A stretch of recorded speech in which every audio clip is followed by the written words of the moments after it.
Hey folks, WMAR 2 meteorologist Mike Taylor with an update on Hurricane Florence, Category 4 storm headed for the East Coast.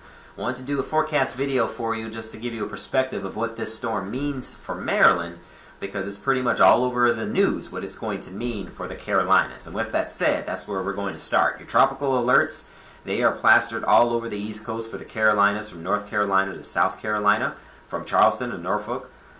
We're going to see tropical storm watches turn to warnings eventually, I believe, and also hurricane watches already in the process of turning to warnings. As far as the most northern watch is going to be the tropical storm. That includes southern Virginia. Based on the track, however, notice how it puts them in tropical storm force conditions. We'll talk about that in further detail coming up, because there was a shift to the south with the latest track from the National Hurricane Center. As far as the storm and its health, it's beautiful in structure, which means it's very strong to say the least. Category 4 winds 140 miles per hour, 165 miles per hour. I may be out on an island right now, but I feel like it could reach Category 5 briefly, even though it's expected to make landfall at either a 4 or a 3. Either way, it's a major hurricane that we're tracking. It's moving west at 17 miles per hour. It's going to lose some of that speed as well as it continues to move in a westward direction. Roughly, looks like that's 350 miles southwest of Bermuda. I have glasses and I still have a difficulty seeing. Sorry about that. But here's a look at the overall track now from the National Hurricane Center. The latest update is still bringing this thing towards us. Notice that it's going to be Wednesday 155 miles per hour, so solid Category 4 storm. That's when I think it'll be teetering near that Category 5 strength. And then as we get towards the later closeout of the week, roughly Thursday night going into Friday morning, it will start making its approach to land. Officially, the landfall is not expected to take place until Friday. That's a change up in the forecast a little bit on timing, because Florence is expected to slow down. It just appears that she's going to slow down, or it's going to slow down quicker than originally forecast. This is another change. Let's zoom in a little bit to Maryland. I want you to see the difference here. These are the impacts for Maryland, at least the map I drew about 24 hours ago.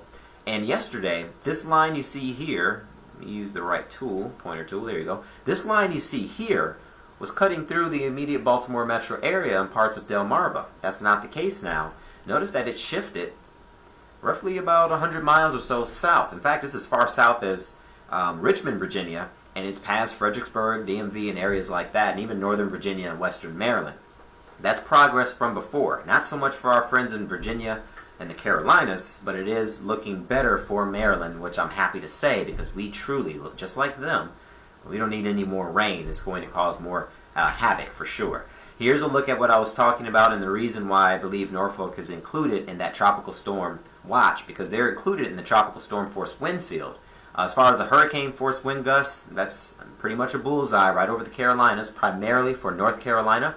So that's going to definitely produce some storm surge, 15 to 18 feet. That's the red you see here. The green goes all the way up towards Ocean City, and that'll be a concern that maybe some Ocean City coastal flooding could take place. Same thing with the Bay, even though we've already been dealing with that. Florence is only going to enhance that, so that's going to be a concern in the days ahead. Let's switch gears briefly before I close this out. Wind. Right now, with this current track, with the winds being further, or the storm being further south, that takes the main wind field south with it, like I was just showing you as far as the tropical storm force wind. So the winds don't look too bad for Maryland. Let's zoom in a little bit more, show you some of these backyard numbers here. These are wind gusts.